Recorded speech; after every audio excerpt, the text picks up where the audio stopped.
Welcome to Agriculture and Seasons.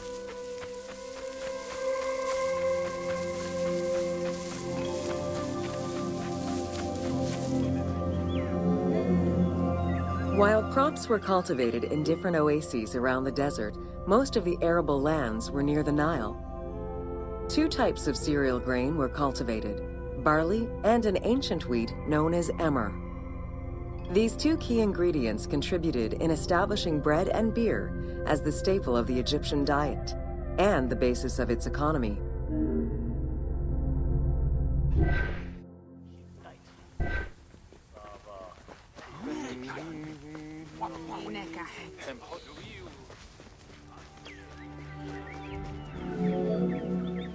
The Ptolemaic era created an agricultural revolution with the introduction of advanced agricultural techniques and new grain types such as rice, durum wheat, and pearl millet.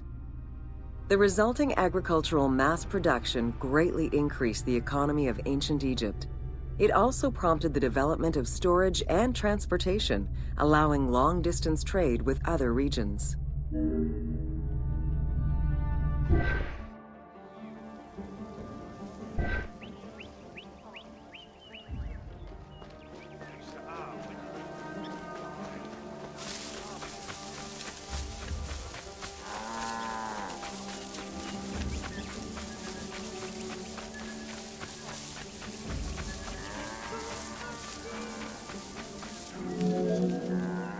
Both bread and beer rations were part of a system of barter payment. The state used those goods to pay wages for those who worked in the quarries and at the construction sites. Beer was so important to ancient Egyptians, they had a goddess of beer brewing, Tenenet. Tenenet is seen in many paintings and sculptures with beer, and women are depicted as the primary beer makers.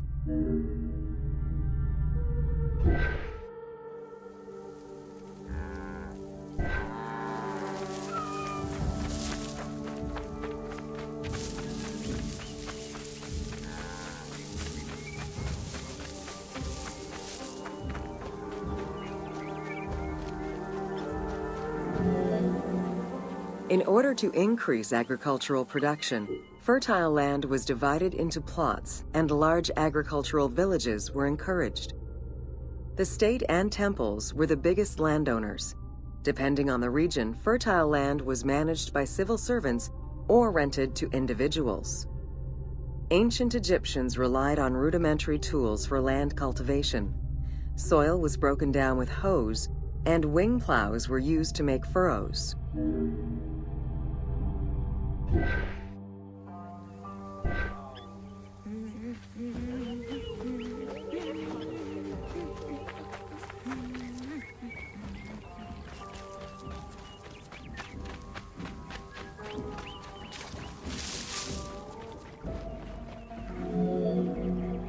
The three seasons known as Akhet, Peret, and Shemu corresponded to a specific phase of the agricultural process and the river's natural changes.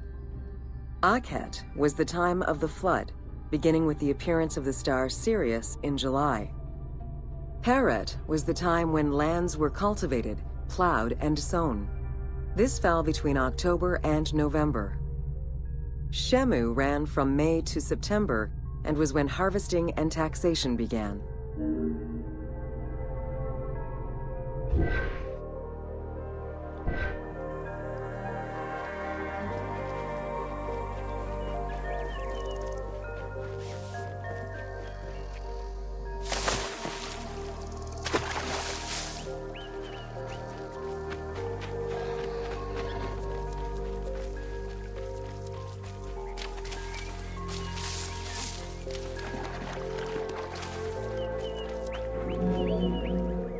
The pharaoh's duty was to uphold order against chaos and provide for his people. Priests and local governors also wanted to appear as protectors of the people. However, any variation in the Nile's seasons could cause water shortages. This had devastating consequences on wheat and barley crops. The pharaoh, administrators, and priests knew they needed to demonstrate their ability to prevent such a catastrophe from happening. And so they invented the story, which would be inscribed upon the famine stela.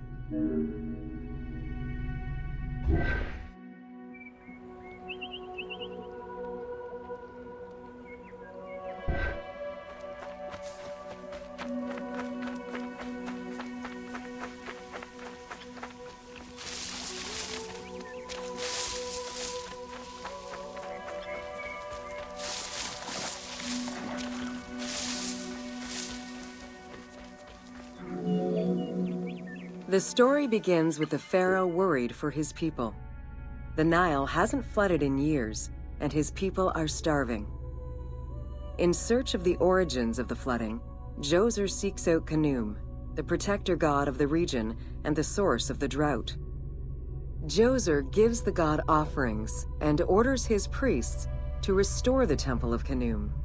These offerings please the god, and the floods are restored.